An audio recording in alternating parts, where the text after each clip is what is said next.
What are you doing, Catchy?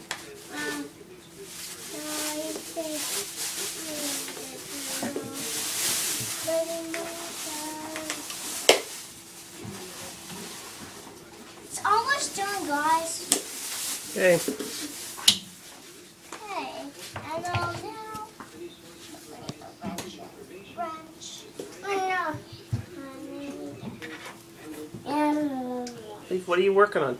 I'm working on this pipe because this one is kind of broken. So what I'm doing, I'm putting this on, and then this on, and then this on.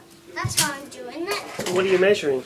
I'm measuring this pipe because I want to see what kind of pound it is. Oh. So it's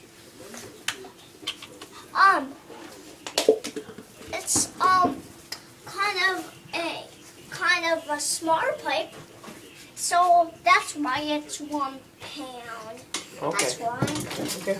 So it's 2 pounds, and then become 3 pounds, become 4 pounds, become 5 pounds, and become 9 pounds, and become 10 pounds, and become 8 pounds. All right. That's how it becomes. Are you almost finished? 1 pound.